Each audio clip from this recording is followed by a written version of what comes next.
All right. Good morning, good afternoon, and good evening, wherever you may be.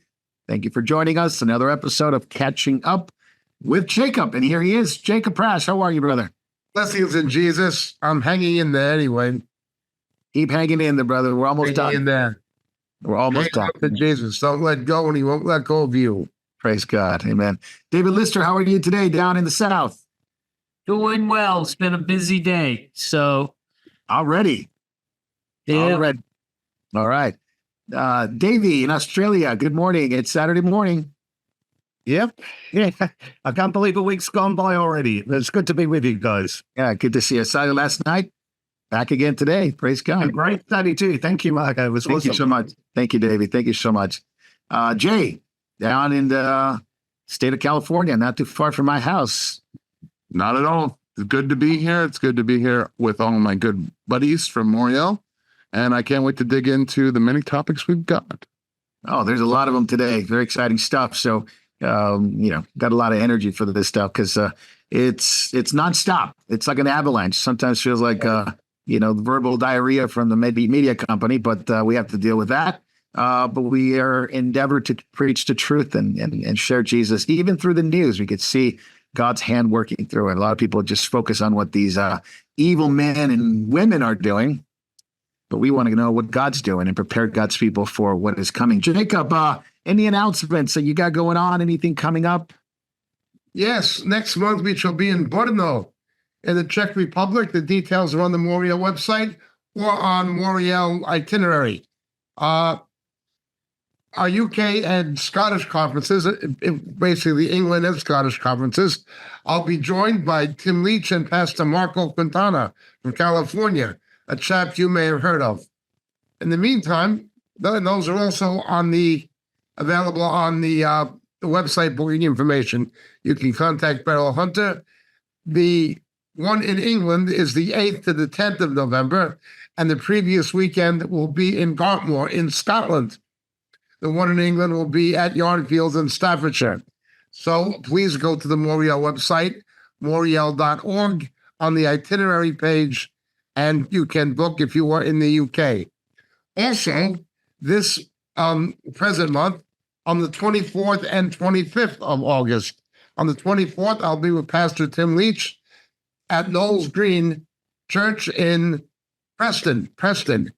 Again, visit the website for the precise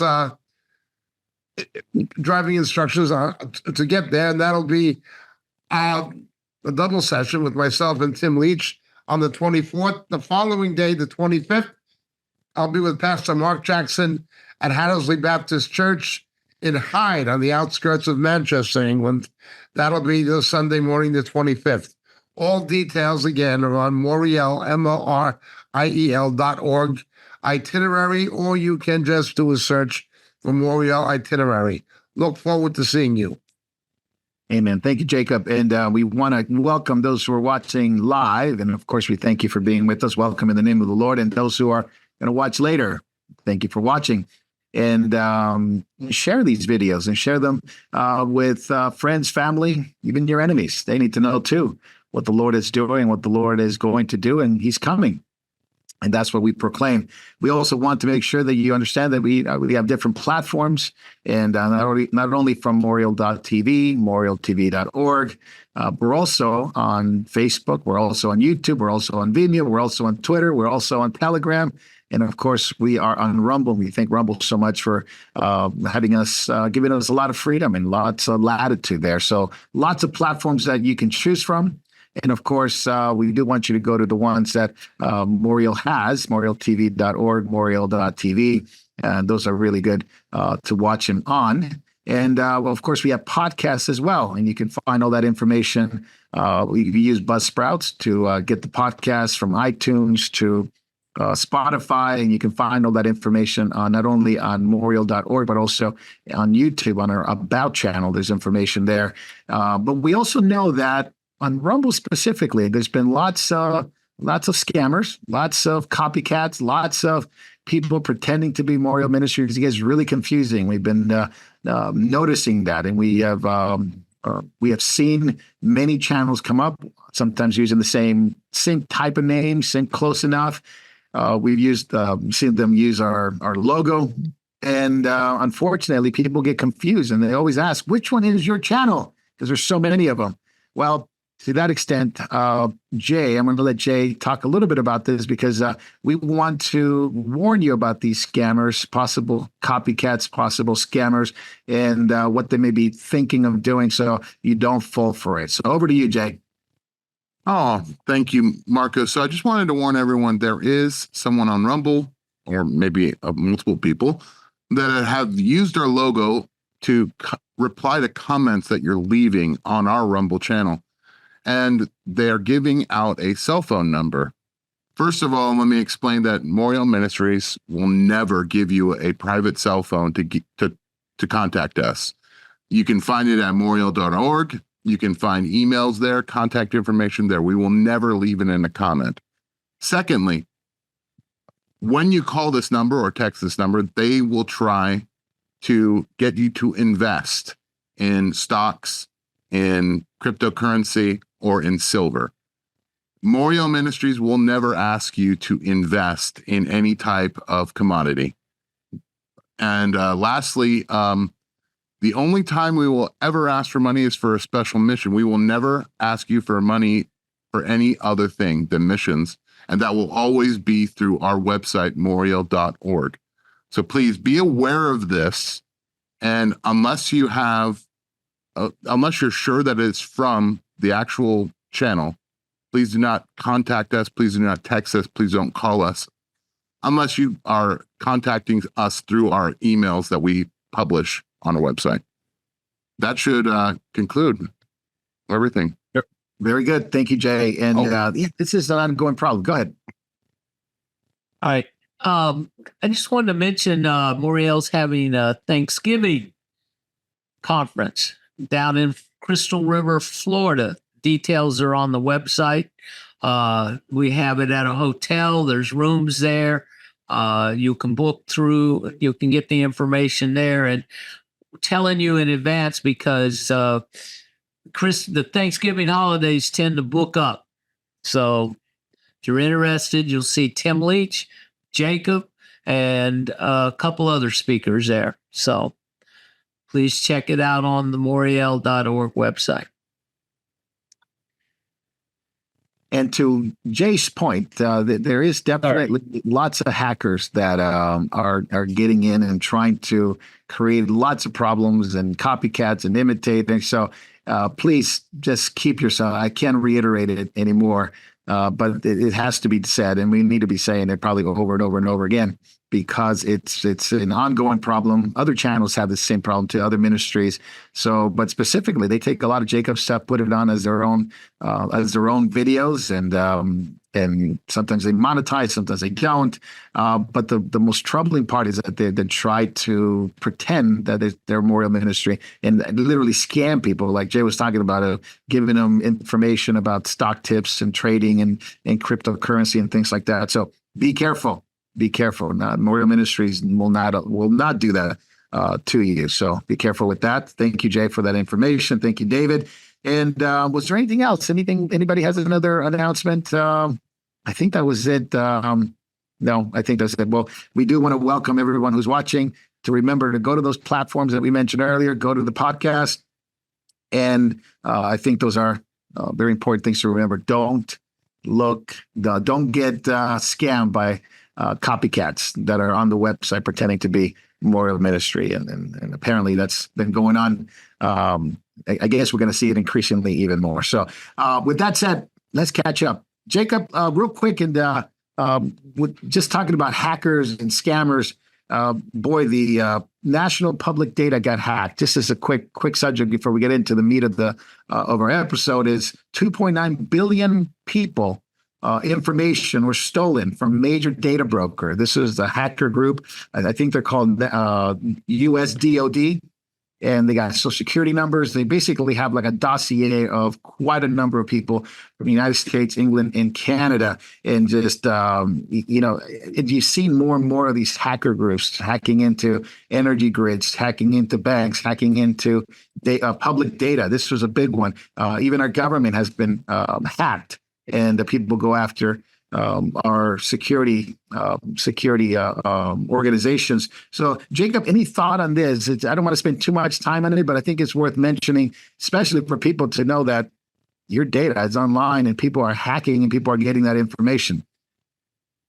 Absolutely true. What we have to bear in mind is China, Russia, and Iran are on back of a lot of these mass hacking operations. They're being conducted by governments for purposes of intelligence, possibly getting data on people they want to blackmail, will be of some use to them in their future exploits. There's a variety of cybersecurity services that somebody can get to protect themselves as an individual. But here we're talking about penetration of on a systemic level. Like the NSA, the US NSA, did this with the Israelis with the Stuxnet into Iran. That's We're right. talking now about something substantially bigger than that. Substantially bigger than that. Their motives may not just be fraud. Their motives may be blackmail and, of course, harvesting intelligence information. I don't know why they'd have to do that. All they have to do is send a gift check to Hunter Biden and he'll take care of anything they need. But I suppose they're banking on the fact that Trump may win the election, so they're going to have alternate means since they can no longer trust the Biden crime family. But be that as it may, or as these things evolve, I'm convinced it's governments. And the cyber world has become a new battlefield. Yeah. And it's interesting because we have heard it from like the last 10 years, an increasing amount of people having to protect themselves online because it's no longer a safe place to be. Yes. And obviously our world is interconnected now. They project it's going to be about $10.5 trillion the cybercrime will cost the world annually. Yes. That's a lot of money. That's a lot of money. And so we want to make sure that everybody is aware that this happened, and it's like a whole dossier on people. And if somebody tries to contact you and says, "Hey, data leaked," and we try to help you, and they send you a link or a text message, you shouldn't answer it. You shouldn't click on it because this is how these scammers get into. So our world has changed so dramatically, and people, get scammed all the time. So this is a big wake up call because what else are they going to hack? Jacob, infrastructure. Data brokers, infrastructure, national defense. It's scary stuff. When you can immobilize things like traffic control systems, Oh, yeah. red light systems of a good pattern of a major city, or drawbridges, or railway signal operations, or subway system signal operations, when you don't have to actually attack the infrastructure itself, you simply have to hack in to the software networks that control the infrastructure. That is a game changer in itself. It's like remote warfare. You don't have to send a terrorist into the target country. You can do it from a console in another country. Yeah. It's becoming more and more difficult because there's usually three to eight screens. They relay it from one place to another place to another place, and it keeps changing, and they keep changing, and they keep changing the access codes. Oh, So it's almost impossible. yeah. Unless somebody can develop a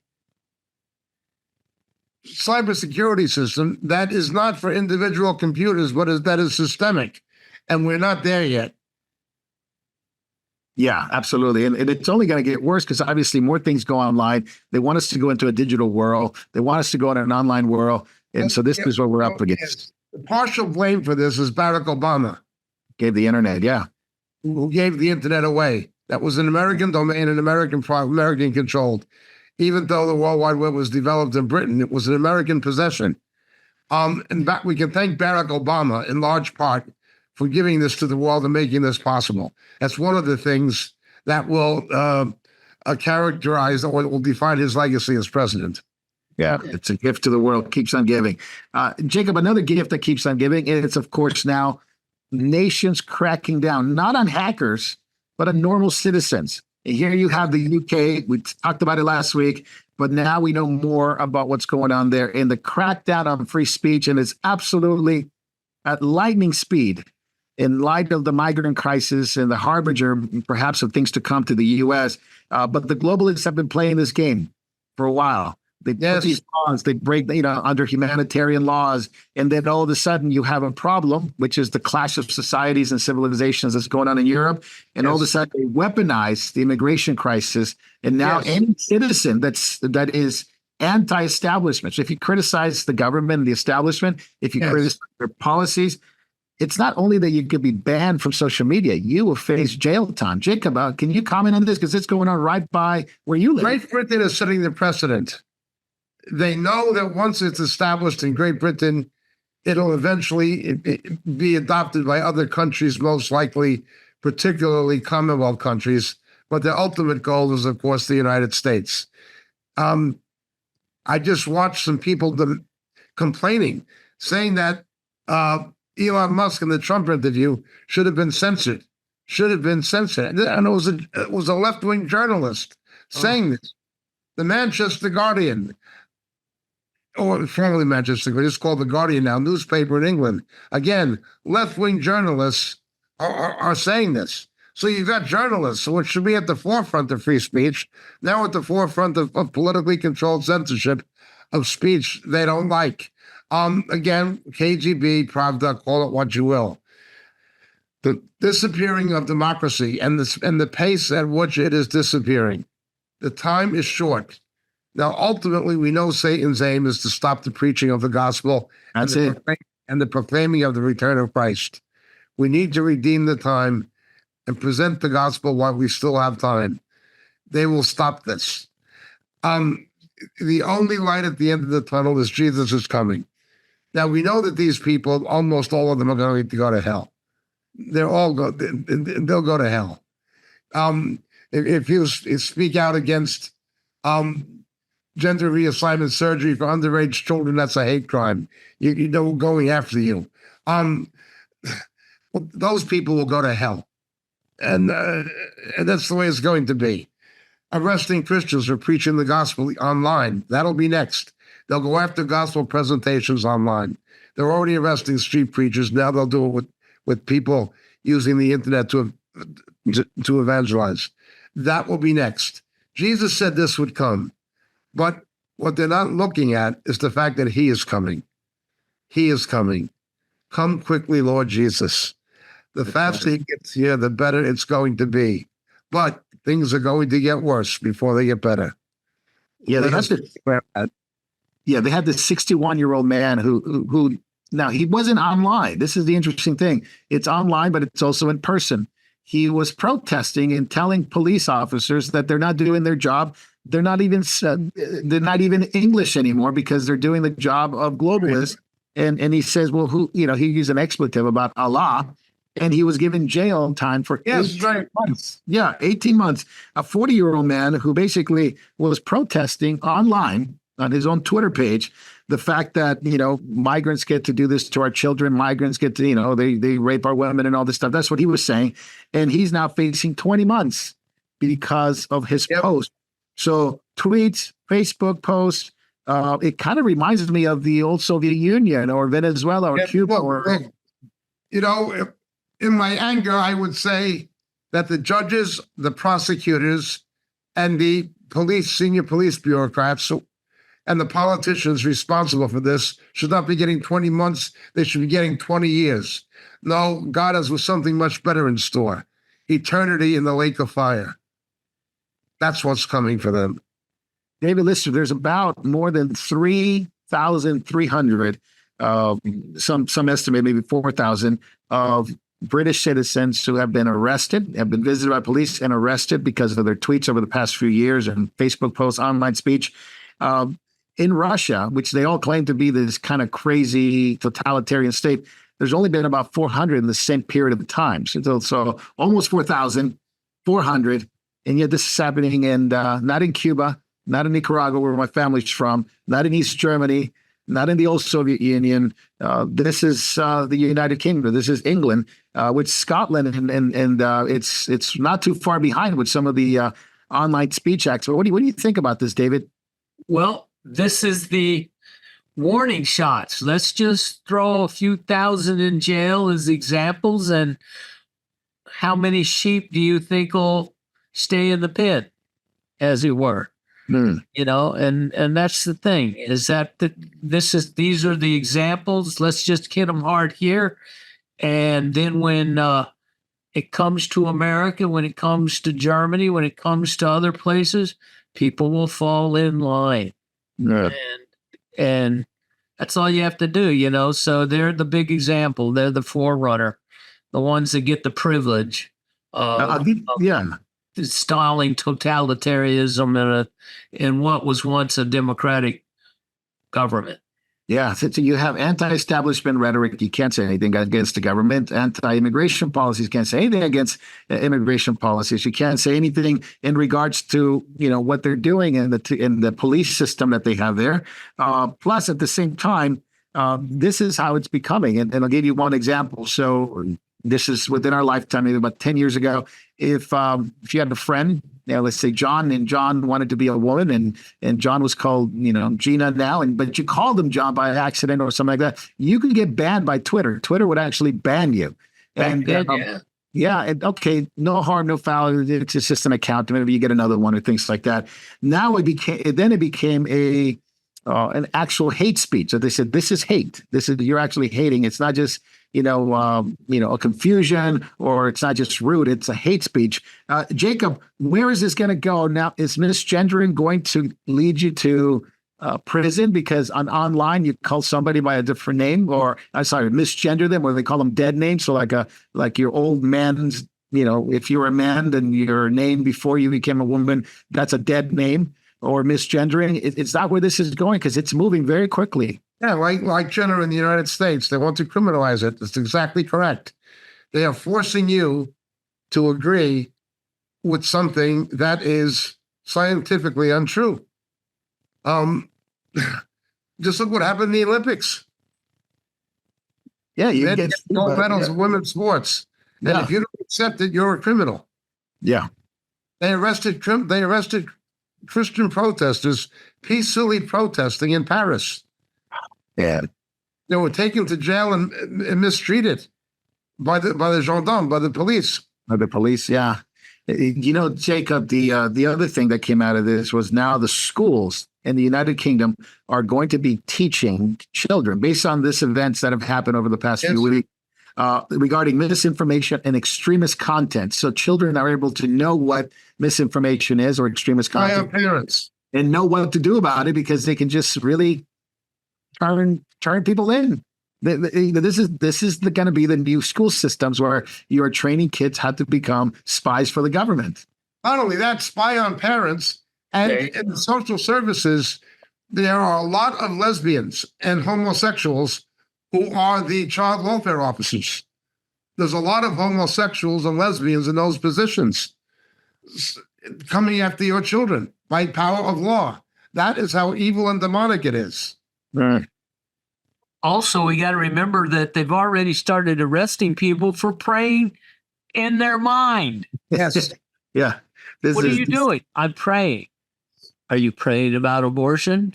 Well, I know enough to keep my mouth shut. I just say I'm praying. And actually, fortunately, Britain, under the Magna Carta and other laws, you're allowed to be silent. You don't have to answer their question. Yeah, so this is the MP. Again, they would never arrest a Muslim for kneeling down in the street and praying towards Mecca. Never. That's right. Yeah. So the MP voted for legislation. Yeah, they voted for legislation last year that would basically ban public prayer 150 meters around an abortion clinic. And this came about because of the Christian lady, Isabel, brave Christian lady who went and prayed outside the abortion clinic. She was arrested twice.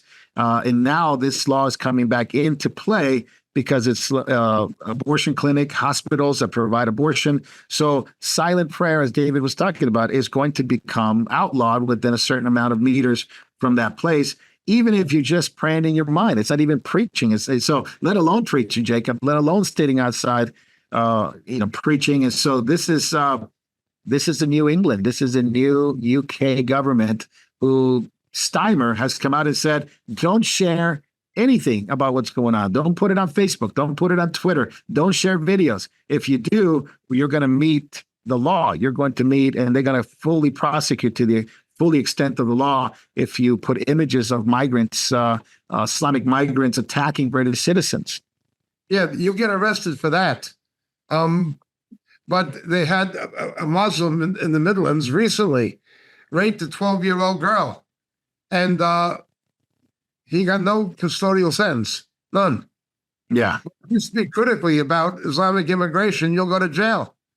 What do you do with this? These judges, no, it's not just the Islamofascists. It is the judges and the prosecutors, the police bureaucrats, and the politicians. They will come under the judgment of God.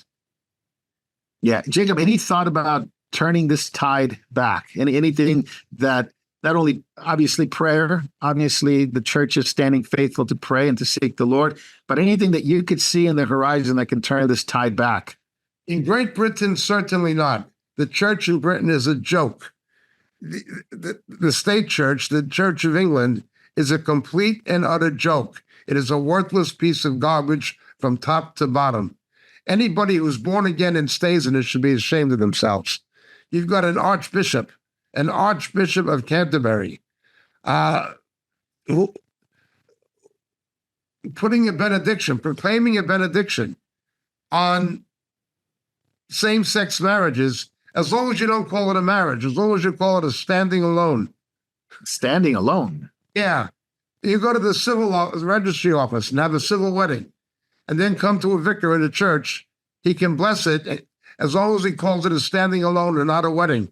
They just play games with semantics and change the words. And Welby has proclaimed this. Wow. And when it came up in the synod, he would not vote against it. Neither would he vote for it. He said he has to preserve unity, so he came down on the fence. This is Welby. This is the Church of England. England is too much of a joke. Its church is too much of a joke. The body of Christ in England was destroyed by counterfeit revivals. Satan had powerful agents in control of denominations and movements. They imported the many preachers from the United States, like Morris Cerullo, the con artists. They imported all kinds of things. They imported Mike Bigelow and the Kansas City false prophets. Now we find out that these guys like Gerald Coates, who did these things, he himself, something we all known but couldn't prove, was a homosexual who was approaching underage boys. He was the big figure of the Restoration movement in the UK, and he's only one example. We see the same kind of scandals you had with Hillsong and with the Kansas City IHOP and so forth. Well, England is even worse. England is even worse. There is no prospect of revival coming to England unless it happens outside the mainstream churches and denominations. There would have to be a move of God like the Jesus movement with the hippies, something outside the mainstream churches and denominations. If anybody thinks the Evangelical Alliance or the Church of England is worth anything more than a bucket of spit, they're living in a fantasy world. They're delusional. David, are we seeing the same thing coming in America when you have Anthony Blinken and Merrick Garland literally saying that they're going to go after misinformation, malinformation, and disinformation? They're literally just making up words as we speak and saying that they will come out against people that promote this stuff. Aren't we already on the cusp of that? What Jacob was saying, it's going to be the first test is going to be England, but then it's going to move toward other English-speaking countries. Aren't we in 1984 already? I read that book. It's really interesting. You know, I did read that as like a kid, and I never expected that I will probably be living in it.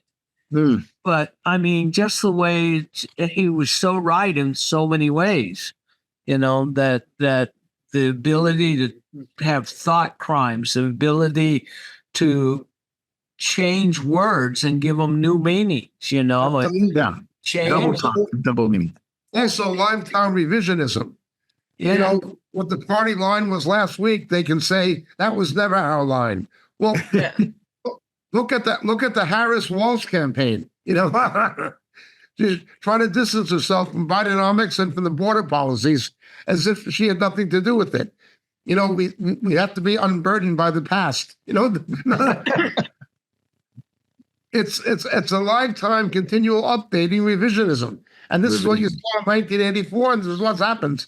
Yeah. Yep. Yeah. And Like the past is last week, right? yeah. Well, when you have Google as the mini true that can just send something into a memory hole and completely erase it and make it unfindable, then you basically live in a state that controls everything you see, hear, and think.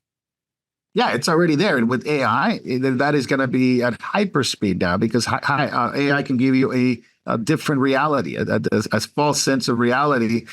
You just look at what happened with Trump, the assassination of Trump. You almost can't even find it. It's almost like it didn't happen. You ask the average person, did this happen? I think I was watching a video. I think it was Alexa by Amazon. Did Trump get shot? Alexa response: he did not get shot. There were just 2 assassination attempts, but they capture the shooter.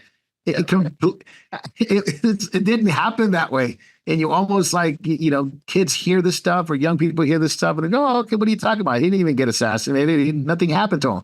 And it is this absolutely insanity world that we live in today. AI has changed really perception. Internet has changed the perception. And then, of course, the Republicans who could do something about it here in this country say, hey, let's take back this stuff. Won't do anything. They'll talk about it, but they won't have any real progress toward limiting big tech or censorship or anything like that. Jacob, what do you think? Am I right on that assessment? They won't do anything. No, they won't do anything. They will not do anything. The Second Amendment is under attack. The First Amendment is under attack. The Fourth Amendment is under attack. You just look at what they're doing. Oh, we got a freeze here. You just look what they're doing with Tulsi Gabbard. She is on a terrorist watch list, and every time she gets on an airplane, she's profiled, taken out of the line, out of the queue, and interrogated for up to 45 minutes. This is a lieutenant colonel in the military reserves and a former woman. Yeah. And just for political reasons, she's on a terrorist watch list by a corrupt, evil government that stupid people will still vote for.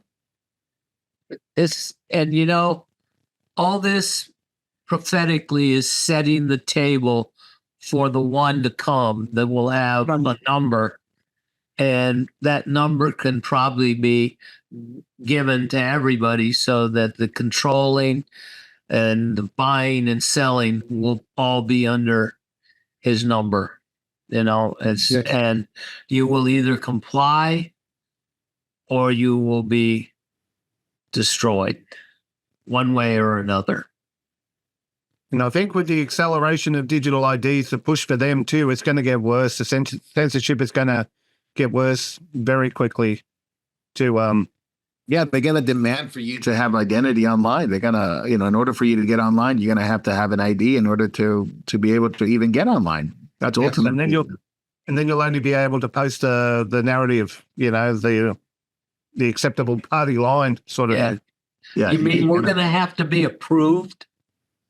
You have to be a approved member of the government.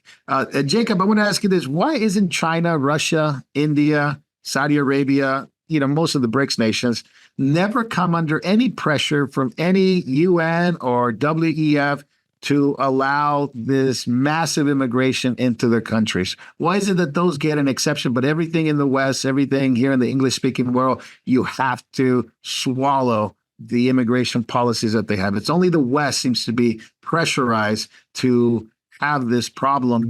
Basically, you're importing more and more problems by having way too much, way too much immigration crisis, way too much problems in crime and violence. Why don't those other countries get that? 2 reasons. One is the WEF agenda, globalist agenda. Two, who wants to immigrate to India? Who wants to, most of India is impoverished. Who wants to immigrate to China? It is a dictatorship. Who wants to immigrate to Russia? Who live under Putin? Who wants to move to? Nobody does. Nobody wants to go to those places. Easy for them. Yeah, there's no policies at all whatsoever to say you must accept whether it is Palestinian crisis with Saudi Arabia, whether it is people in Russia that want to move there. Like you said, maybe they don't want to move there, but there's no pressure at all to the government to accept this or else. None. It's only in Europe, Britain, America, Australia, only in the West. Yeah, it's And almost some like of those, Australia, New Zealand, are going quick. Davey, I just saw that thing where if the UN comes to your house, you don't comply, they can make you comply. Did you have a notice about that? That's definitely true in Western Australia. That's been on the books in Western Australia for years. Wow. I haven't actually, I'm not up to date with our own state's rules, and that's definitely true in New Zealand too. Wow. Put you on the table and give you a jab. Yep. If you resist. If you resist. Yeah, if you resist, for sure. Let's switch over to what's going on with the Ukraine and Russia war. One particular subject that was interesting is the former head of the German intelligence. I think his name is August Henning, came out on German television and basically said, no, it wasn't the Russians who blew up the pipeline. It was actually a collaboration between the Ukraine government and the Polish government. It mentioned Zelensky as well as the Polish president, Andrzej Duda. So it's interesting. Germany began to search this, and NATO came out and said, yeah, we don't really think it was the Russians. The Germans want to arrest an actual scuba diver. A scuba diver, his name is actually Volodymyr Z, not Zelensky, probably another guy. After identifying him that he was, near the pipelines with explosives that day. Polish authorities haven't claimed anything yet, but Germany is issuing a warrant for an arrest of this man, and they are pretty sure, based on intelligence information, it was not the Russians. Jacob, we talked about that when that happened. And the mainstream narrative was Russia, Russia, Russia. Now we know it was probably not them. Yeah, remember when they hot mic'd Kissinger with the bogus phone call and they were talking to a Ukrainian? Well, before Kissinger died, he said that. He said the Ukrainians.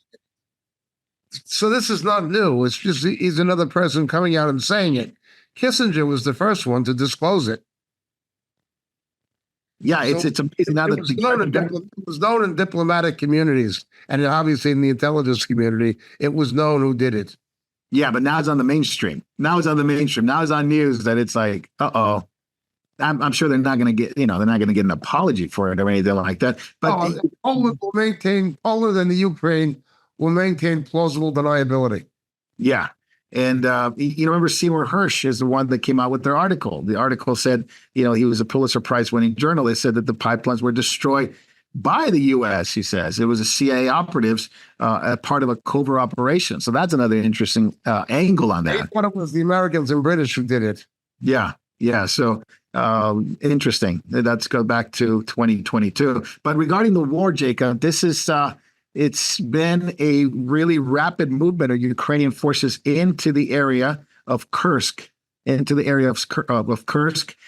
have tactical vehicles. They conquered 82 settlements, about 1,150 square kilometers, and they have advanced about 35 kilometers into Kursk. And this is the Ukrainian army. So your thoughts on that, Jacob? The Russians seems to be giving up on that area. It's upwards of 1,000 square kilometers. Not a huge amount of turf, but nothing to ignore either. Absurdly, Putin has called it a terrorist attack. No, a loss of 1,000 square kilometers now occupied by the Ukrainians is not a terrorist attack.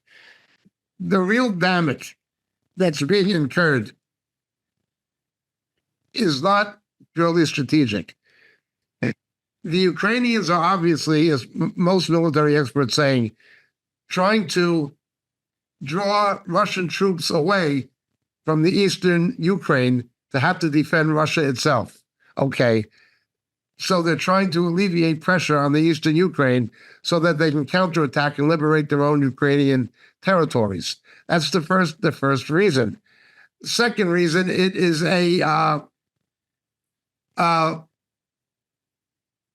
potential bargaining chip in future negotiations with Russia on Russian withdrawal from Iranian turf.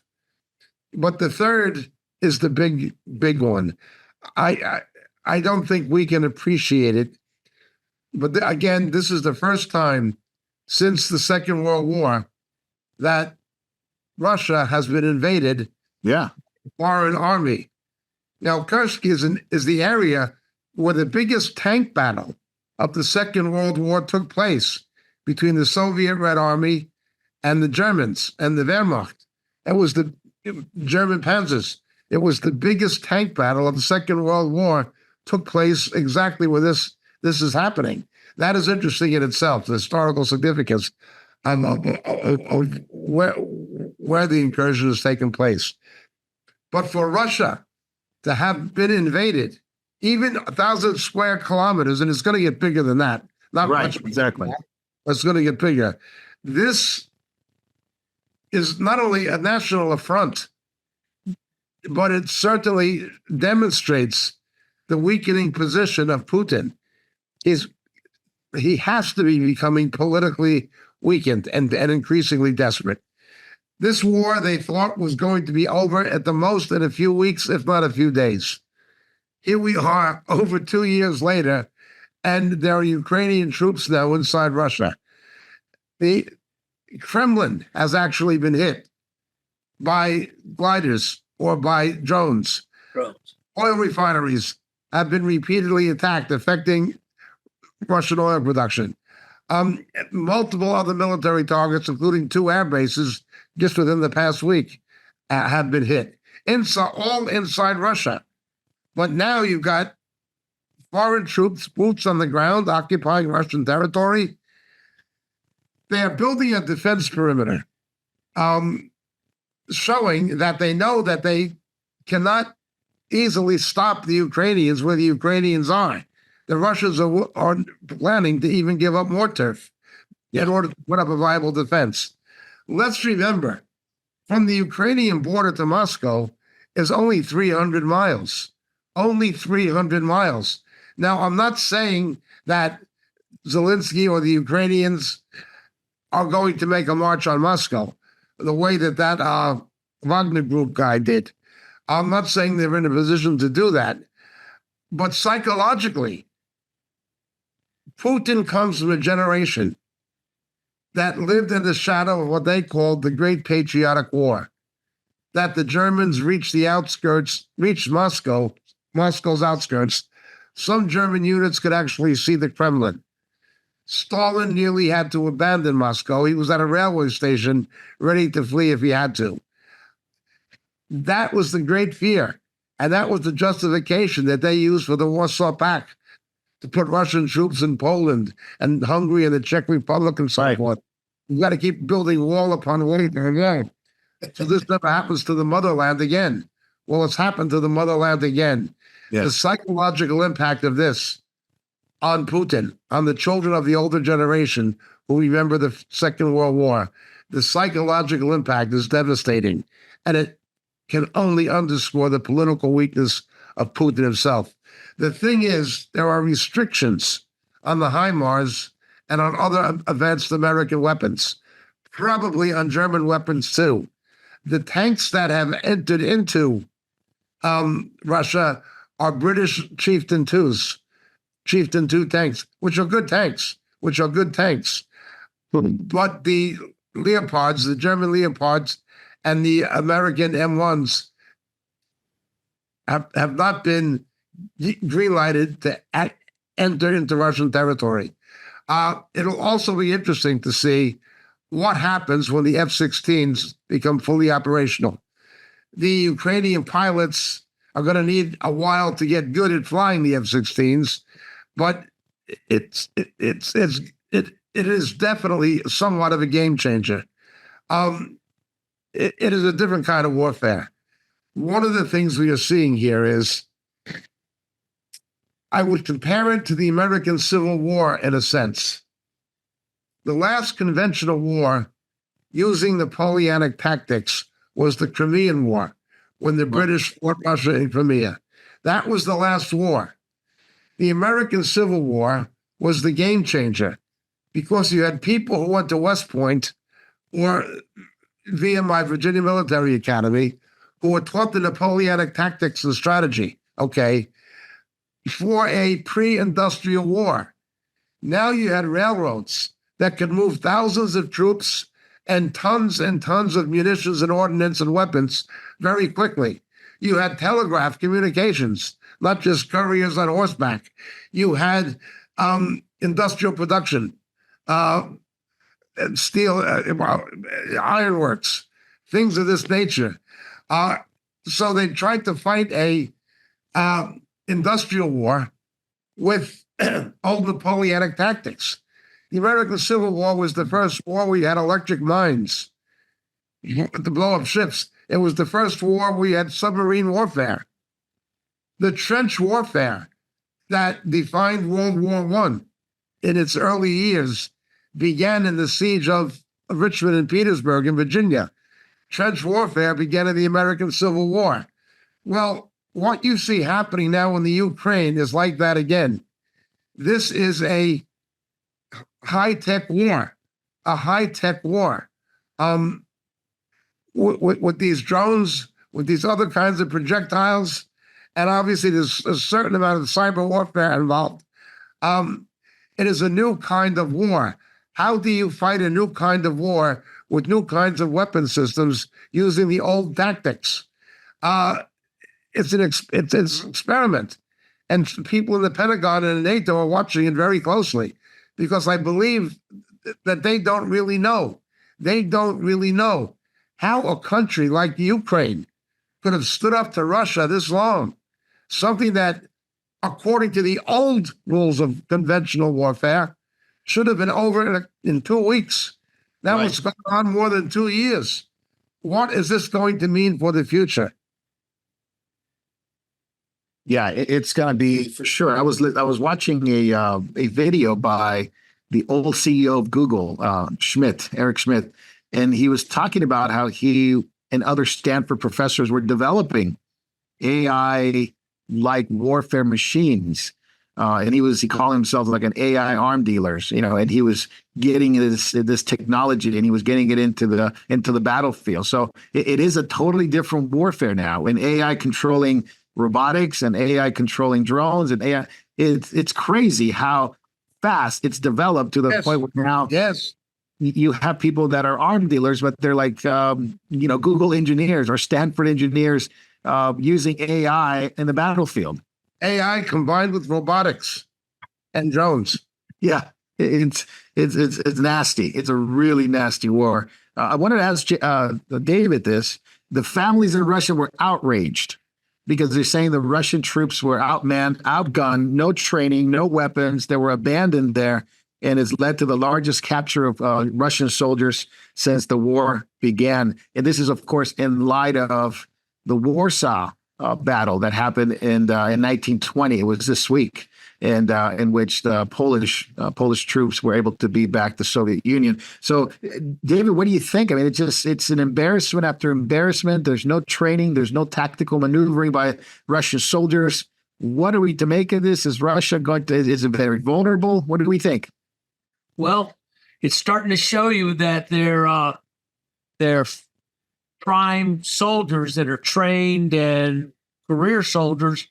They're being worn down. They don't have them, or they're being kept in reserve or back behind the lines. But they're running out of good soldiers. They're just throwing bodies, almost like when Hitler was throwing in his Hitler Youth and handing people broomsticks, to fight the oncoming Soviets.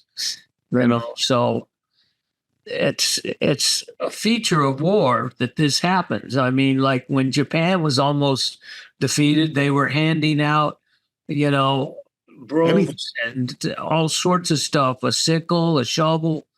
You would fight with anything, and this is what it's come for. Does this make Russia very dangerous with this kind of a situation that's going on now? They're backed against the wall, so to speak, and they're desperate with nuclear, maybe a tactical nuclear. I was going to ask Jacob. I said, is he unstable enough and desperate enough, to actually decide to use nuclear weapons? When we were in San Antonio, I got to pray with a corporal. Not a corporal, but a colonel that was going to Germany. He said he's facilitating the transfer of weapons and supplies to Ukraine. So it's still ongoing, man. One of the things we've been saying from the beginning, Marco, if you recall, is desperate people do desperate things. And this incursion into Russian turf itself, Ukraine, this national humiliation, and this humiliation of Putin, exposing his vulnerability as a leader, this increases the degree of desperation. Speaking of the nuclear capabilities and nuclear problems, there's this prospect of a nuclear accident that seems to be waiting to happen in the Zaporizhia power plant in Ukraine. And this is, of course, being taken over by the Russians, and they've been mishandling it. Even the international, the UN's top nuclear watchdog was going in there and they said, this is grossly mishandled. There's no way of, reverting back some of the stuff that they've done. It's reckless, and they could see a Chernobyl type situation happening. And my thought is, do you think these Russians will just let it happen just because it's a Ukraine? I think it's not over speculative to say that not that they would let it happen, but they would cause it to happen and blame it on the Ukrainians. There you go. Yeah, it's many local people are very concerned that because they shut it down and then they don't cool it down, and there's I think there's like three or maybe four, I think it's reactors that they have there. And so they don't cool them down. It's running hot. It smokes. Yes. And people are absolutely frightened. The UN is absolutely frightened that this could happen in a Ukrainian territory. Yes. Yeah, that's one of the fears that I have. But Jacob, I want to switch this. As we're talking about war, obviously the Israeli war, the war against Israel. And this is, of course, how many days? I forgot to even mention at the beginning, 325 days now since the attack, since October 7th.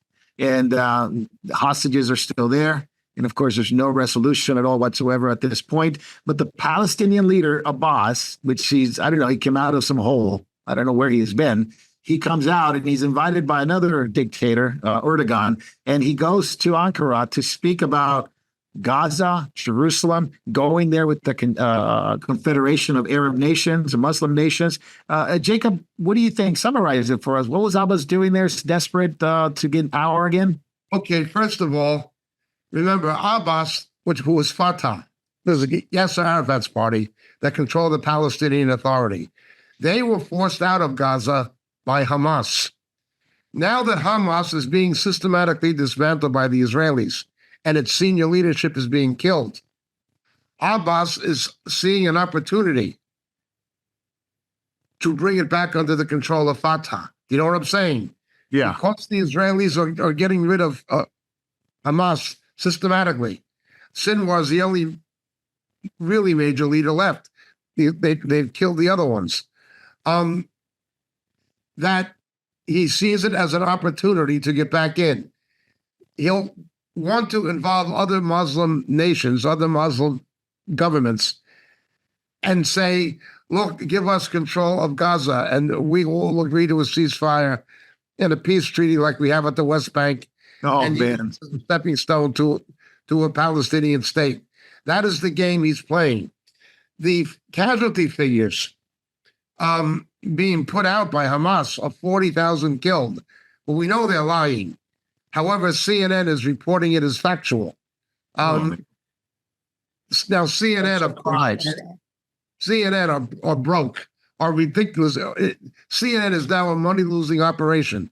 They've lost $200 million this year so far. They can't cover their costs anymore, and they're declining. That's CNN. But they are accepting the Hamas figures of 40,000 killed. Well, even if those figures were true, which they're not, remember, most of those civilians would have been killed because their own government, the Hamas government, is using them as human shields. They were getting their own people killed, using them as human shields because they know the BBC and the CNN would come and say, look what the Israelis did. They will do it. And they've been. Yeah. But Erdogan again, he has two ambitions. One, his own economy is disintegrating under his feet. So he has to divert people's attention away in Turkey from the havoc that he and his policies have wreaked on the Turkish economy. That's first of all. Secondly, he sees himself as a reincarnation of Suleiman the Great or something. I mean, figuratively speaking, he wants to resurrect the Ottoman Empire and extend its tentacles and influence throughout the Islamic world, and that must be the Muslim Arab world. And so that is his game. But Abbas' game is clear. The Israelis are getting rid of Hamas. What's going to happen to Gaza? I want it back. That is what it basically comes to. And we can be sure that the Biden administration will give it to him if they were still in office, or a Harris administration would give it to him. But who else are you going to give it to?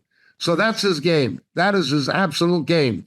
What I would also add is it was announced today that the negotiations in Doha, in the Gulf, broke down. Yeah, I was going to ask you about that because Qatar has been urging the ceasefire, urging Iran not to get involved and let it happen. And they actually said during the week that it showed promise, that this ceasefire showed promise, only to have Hamas walk out. Broke down. Today it's broke down. What you basically see happening is Sinwar has become the senior leader of Hamas now. That's and right. the Israelis want to kill him, obviously. The reason this war has gone on is because of the hostages. The Israelis could go in there and do what they need to do and end this war very quickly. But what about the hostages? And what about civilian casualties? They use their own children as human shields. That is why the war is going on so long with these tunnel complexes and so forth. You can destroy everything on the surface, but what is underground is where the war is being mainly fought from. That's why it has been protracted. And Hamas is not in the market for a real negotiated end. They don't want to give the hostages go. That's their only bargaining chip to try to save Sinwar's neck, among other things. But they do want a ceasefire. They had one actor holding up dolls, crying in the rubble. The Israelis killed my baby. Stop killing Palestinians. And it was a doll. I mean, that's not the first time they've done this. It's all a propaganda game, but that's what's actually happening. Yeah, there's no doubt that Qatar wants to broker the deal. Ankara wants to broker the deal. Blinken is going to actually be there on Sunday, Jacob, in Israel, speaking to Netanyahu about, possibly next week, a ceasefire. But I don't think they're going to be able to do anything about this. I mean, why isn't the U.S. a major broker in this? Why do they have to go to Qatar? Qatar is the only state that is friendly with both Iran and the West. Qatar is total opportunism. For sure.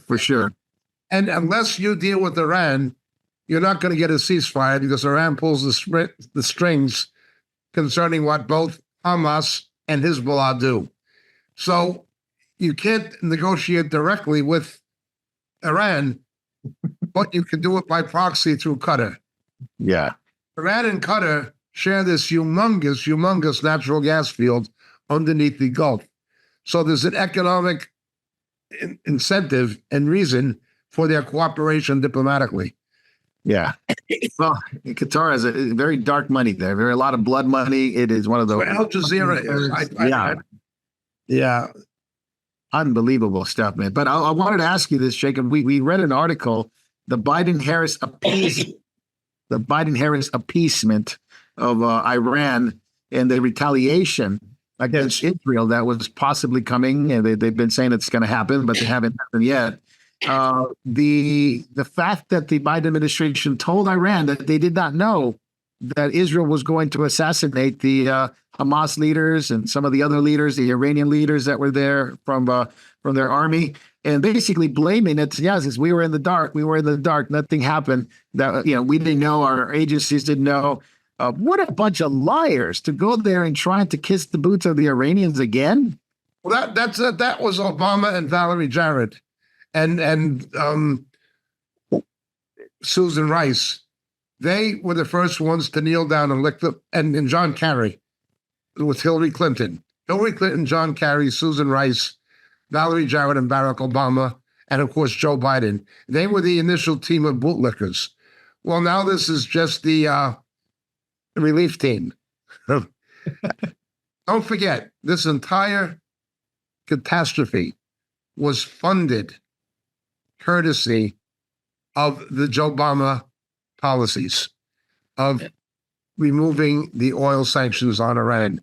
They economically would have been incapable of funding what Hezbollah is doing, what the Houthis are doing, or what Hamas is doing. The blame for this is at the feet of Obama, Biden, Harris, and co.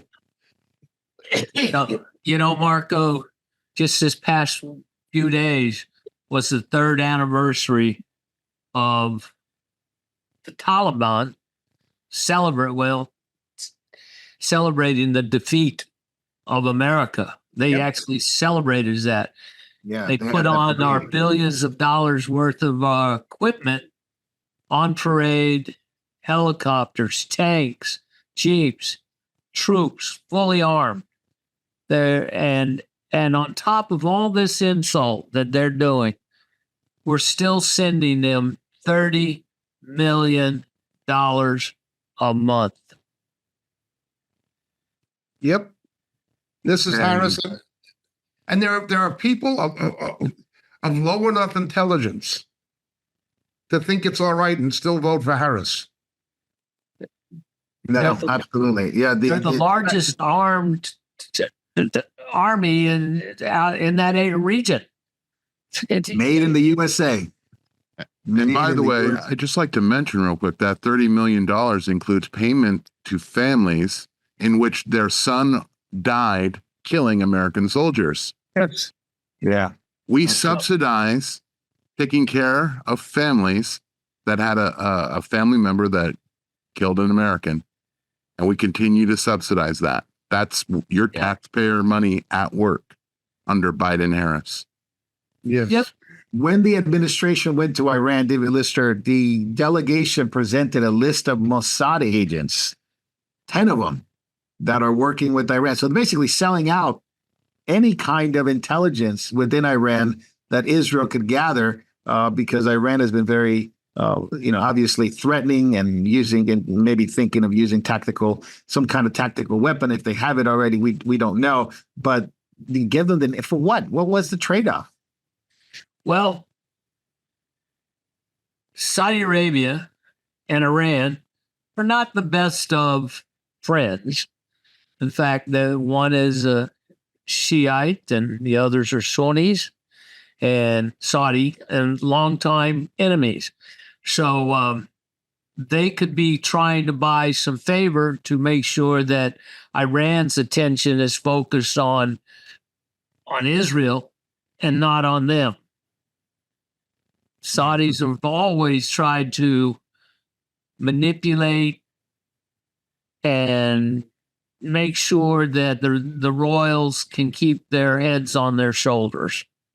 That's one of the first duties. Yeah, it's very bizarre that the U.S. would actually do that, but except for that, they always betray Israel. Yeah. That's really at the heart of the matter, right? Yeah. But Biden and Harris always betray Israel. Always. But let's also remember the Saudi Arabians have unloaded a tremendous amount of T-bills. Yep. Yep. We're getting it everywhere. Manipulating it for sure. Yeah. Let's talk about the economy for a little bit because in dealing with Kamala Harris, and I don't know if you guys watched that little exchange with the Republican congresswoman that was on CNN, and she kept calling her Kamala, and then everybody's like, "No, that's not her name. You're a racist." And so I guess you can't call her that anymore because that's not her real name, and you would be a racist if you call her Kamala. So anyway, What whatever. race would they be insulting? I don't know. Black people, I guess, but she's not even black. Yeah, with that, I mean, we're friends with Indians, so She's Irish Hindu. She's actually related.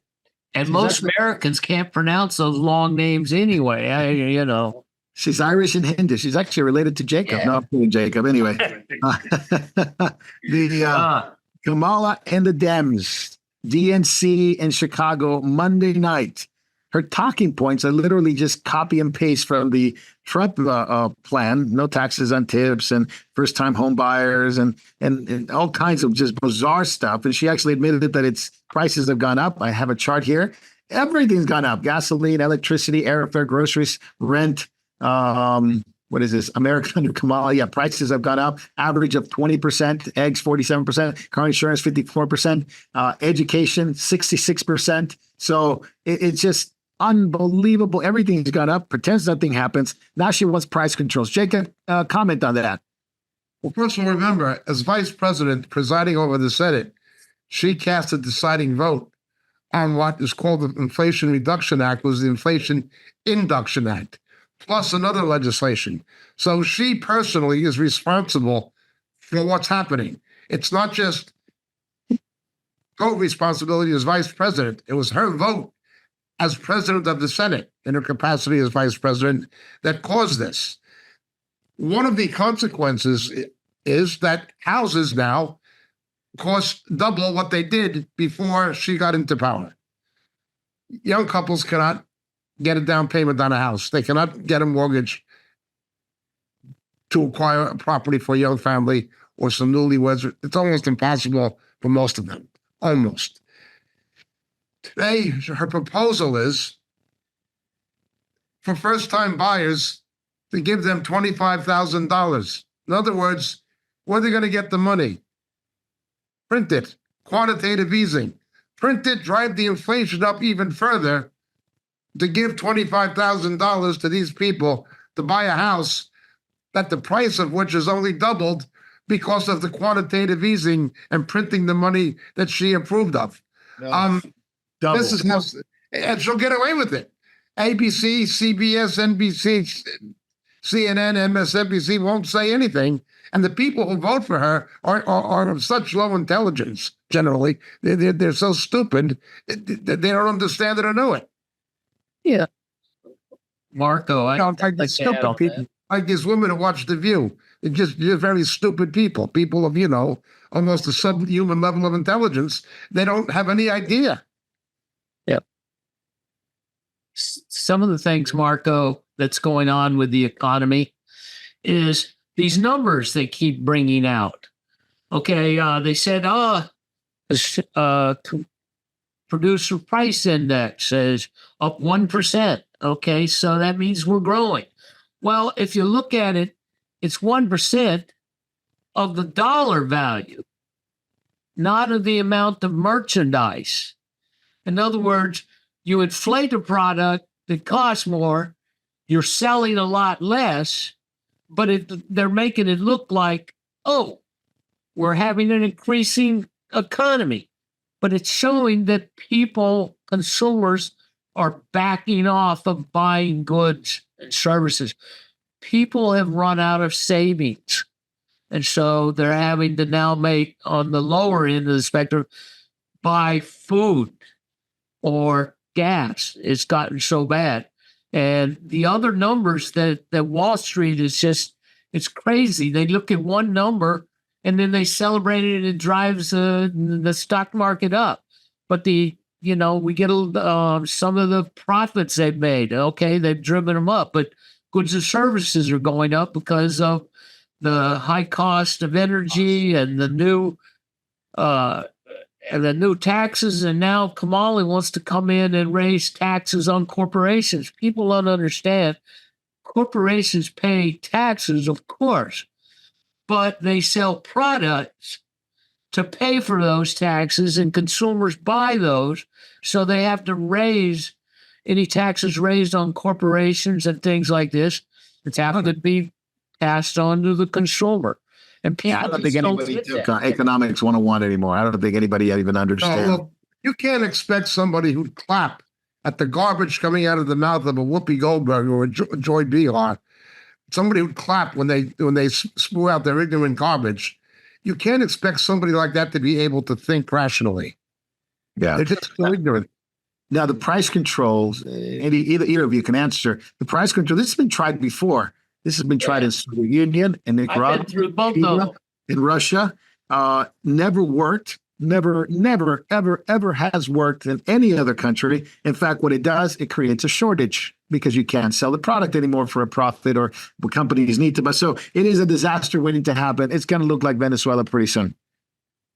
Nixon did it. Nixon did his wage price freeze, and it didn't stop the inflation. Because it doesn't work. Yeah, that's right. Doesn't work. As Yeah. I think I said last week, it's like putting the lid on the pressure cooker and turning up the gas at the same time. It just doesn't, unless you reduce spending and increase revenue, nothing you're going to do is going to make it any better. And they don't want to do that because of the political cost.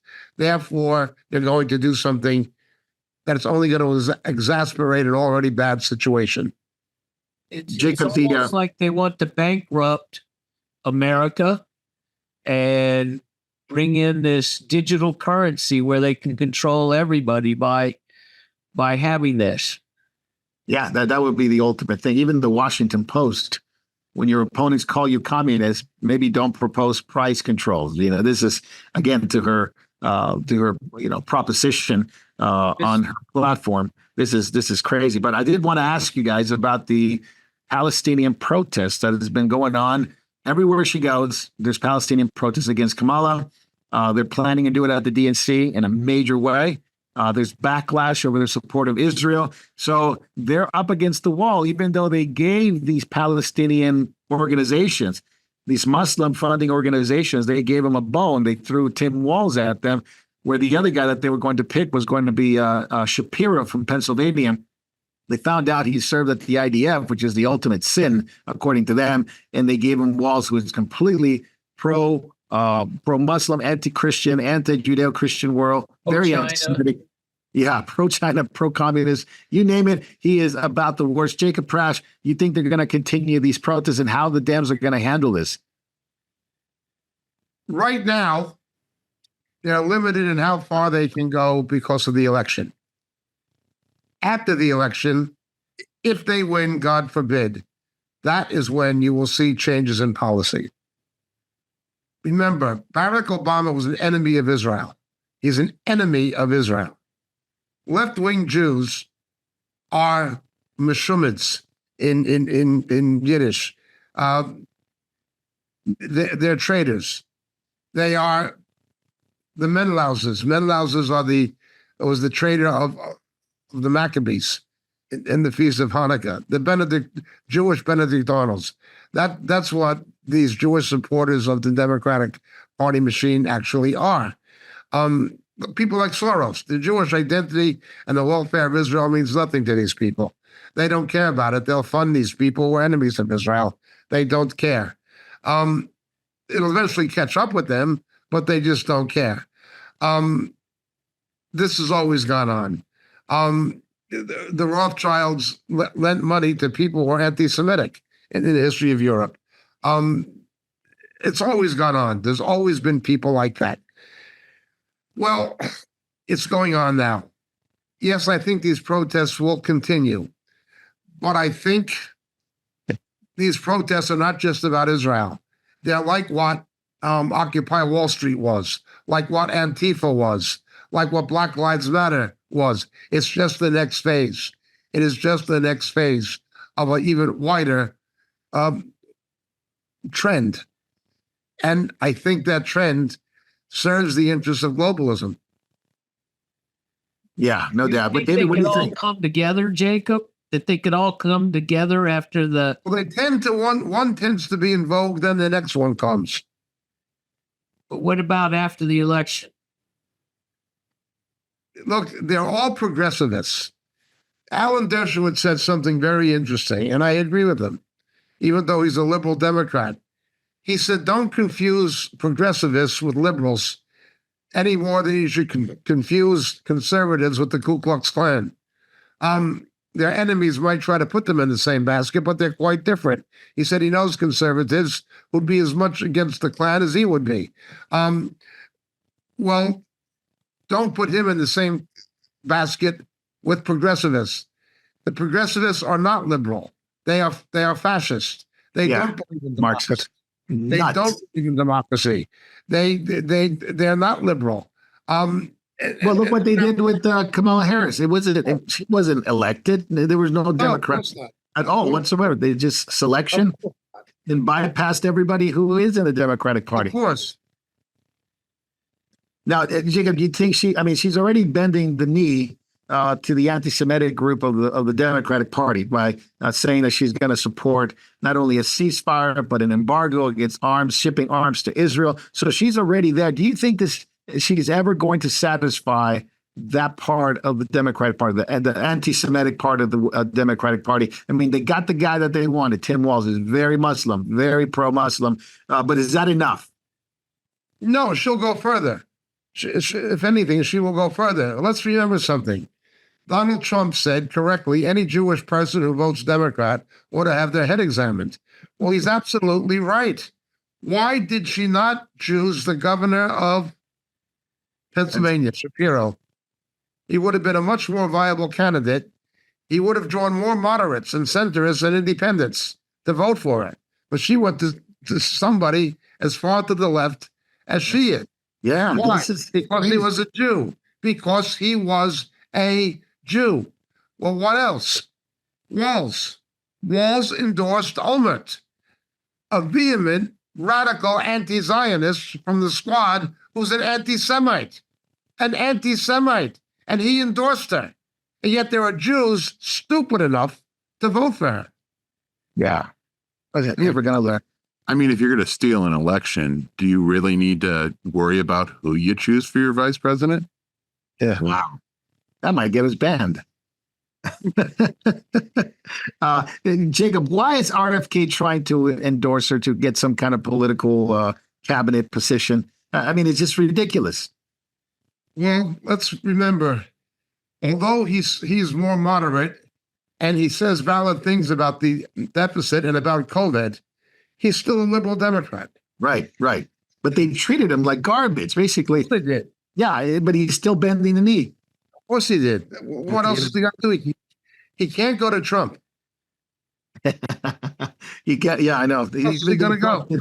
Trump did speak at the Independent. Not only that, but Biden and Harris. Well, Biden withheld Secret Service protection from him. Yeah. So he's JFK's nephew and RFK's son. Even though his uncle, as president, was shot dead, and his father, while running for president, was shot dead, the Democratic Party administration refused him Secret Service protection. Not that it would have done him much good. I mean, they had a Secret Service agent. She brought her family with her while she was supposed to be on duty protecting the president, and she left without consent to breastfeed her baby. This is a woman supposed to be protecting the. It's a mess. The Secret Service needs to be just made to invest counterfeiters and be replaced. Yes, I agree. They should get former special forces and SEALs and people like that and make a different agency. The Secret Service is too much of a joke. Yeah. Nothing has been more shameful than Evangelicals for Harris. Literally, they have lied. They have literally lied about it. Now they launched this campaign to support her because they say she better reflects Christian values than Trump. I don't know which values they say, but you go to the Aborting a website. baby at 40 weeks gestation, irreversible gender reassignment surgery for underage children. Of course she does. That is their evangelical values. The first things they have lied about is being Christian. Yeah. If you look at other politics, they're using the church as a political platform to campaign for compensation payments to black people. Yeah. As if they were the actual slaves or something. I mean, this is what they are. These people are not in any biblical sense Christian. Yeah, reflection of Christian values. So this is Cornerstone Baptist Church, Pastor Dwight McKissick, Southwestern Baptist Theological Seminary, the Park Church in North Carolina, Gordon Conwell Seminary. I mean, the list goes on and on. Some are well known, some are not well known, but they literally have it on the website that she reflects the Christian faith. As an evangelical, we have to love our neighbor. She loves her neighbor and all this stuff. It's just nonsense, complete crazy. Her favorite verse, 2 Corinthians 5:7, we walk by faith and not by sight, because she says we don't know everything. And so we have to just believe that God is love, and we have to just trust him. And so this is on the website, and nothing about Jesus, nothing about him dying on the cross and rising from the dead. Even Billy Graham's granddaughters come out and supporting her, Jerusha Dudorf, which tells you how far things can come in 1 or 2 generations. So I don't know where this is going, Jacob, but this is laughable. They're deeply committed Christians. He is at best a ecumenical, because she went to Hindu temples. She loves Islam. She loves this. She loves that. So she's all things to all men, I suppose. Love. Yeah, love. But she went to some Judge Joe Brown said she's into political couch casting. Yeah. That reflects Jesus' character, right? No, she's a slut. The woman is a slut. She's a proven slut. As Willie Brown's wife.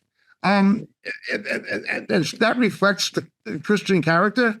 Abortion with no medical grounds reflects the Christian character. Well, that tells you what Southwest Baptist Seminary has become, a cesspit that ought to close down. Well, Latasha Morrison said that Kamala was the embodiment of Christian love, and she used the verse out of Romans and one out of John to support Romans 1, right? Yeah. Reading Romans 1, what it says about. This is what's happened, is because we now can change words and change meanings, and then you can blame your opponent for what you're actually doing. So they make Trump a villain by things that they're actually doing, and so they're redefining what healthcare is. It's abortion becomes like 4th on the list, but it's included in the list of healthcare. We got to get diapers. We got to get all these things, and so they're covering abortion with all these good things, and so they say we've got to support healthcare. And so it's like when people support other things, gender affirming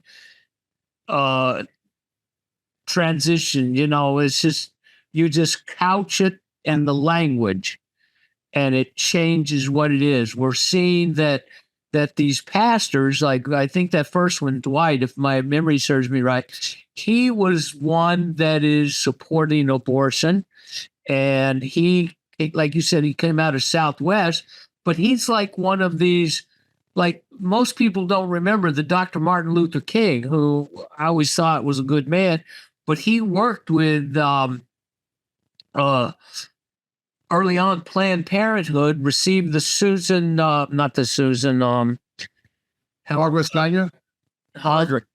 Margaret Sanger Award, because if you read some of the books, they were saying, don't be letting them know we're doing abortion. And they duped them to come in the name of family planning and better economics and all these sort of things. So this is the way they work. They crouch, they put the bad thing in the middle and hide it behind all their flowery language and change the meaning. They've changed the meaning of what these people are as evangelicals. They've changed what Christianity is. They've changed all this. But unfortunately, we have a church that has very little doctrine, very little discernment, and very few know what's going on. And this is not just America. This is worldwide. Yes. Two of the greatest idols that the Democratic Party and their establishment promote is, of course, abortion on demand up to full term, up to birth. The other one is mutilation of children, which is, they call it the trans and gay policy. Now, these two idols they have two priests. The priestess is Kamala and the other one is Tim Walz. And they're leading people down this road. But why is the church into this stuff? Jacob, why are this church so far into this idolatry that they have to have child mutilation and child murder? It's exactly what happened to Israel before Judah before the Babylonian captivity, and Israel before the Assyrian captivity. How could the people of God, how could even the temple priests, the Levites, be doing those things with the idolatry and the immorality, and even mimicking their enemies, the pagans from Babylon and so forth in Assyria? How could they have done it? Well, as it says in 1 Corinthians 10 and in Romans 15, the things that were written for our instruction. Go look what happened when Israel and Judah did these things. And that is what is happening to the Western world. Yeah, to the Western church. Go read that book, Shepherds for Sale. Judgment, isn't it, Jacob? Yep. Go read the book, Shepherds for Sale, Megan Basham. Talks about how the left... going to Babylon the Great. How the left has really brought into a lot of money. If you haven't read it, go read it. It's there it is right there. And they traded the truth for the leftist agenda. Not saying that there's not traitors on the other side too, who bypass everything and they want to go for political agenda either. But by far, they're literally trading in children's death and mutilation and women's death and mutilation over the fact that they need to have these two priestess and priest. And of course, this is where it's going to end up. They're going to end up in Babylon in the judgment of God. And by the way, that book has made a lot of pastors really angry. So you can kind of tell who's on the payroll and who's not. They're really getting paid, man. They're getting paid. Billionaires are funding these programs and the infiltration of these pastors. Yeah, it's been going on for some time, but now it's spilling out. It's spilling out. Go ahead, Jay. Where are all the good leftists that were complaining about the separation of church and state? Yeah, I mean, I seem to recall that was a big issue for them. We shall all be one. They're very happy with religion as long as you have a Desmond Tutu who wants to ordain lesbian priestesses in the communion. But if you have a conservative Bible-believing Christian, then they're against it. Yeah, and they want you to keep it in your head, like in England. Don't say it out loud. Just keep it in your head. Pray. Just pray in your head. Don't say anything. And even that, it gets thought police comes in and then it tries to come after you. So anyway, we're going to shut it down right there. We're going to go to backstage because we have a very important topic. Which is a deadly strain that's going on in the world. We're not allowed to say it here, so we have to go on backstage. So we won't be on Facebook. We won't be on YouTube. We'll be on the other platforms, of course. But we're going to talk about what may come. A deadly strain is coming, let's say, from Africa, and it's going to impact the whole world, according to the CDC and the WHO. So let's figure that out. So come with us to backstage with Jacob Prash and the group here. So we'll see you in a couple of minutes. Hello, and thank you for watching Morial TV. There are so many things that are happening at Morial Ministries worldwide, from the Philippines to Japan, to India to Africa, and back to Europe and the United States. So many of our brothers and sisters are spreading the good news of Jesus Christ to this lost world. We are so thankful for your prayers. God has been faithful and has blessed us in so many ways. If you'd like to partner with our efforts abroad and at home, please take a moment to click the link in the description and help us as the Lord leads you. Thank you very much, and God bless.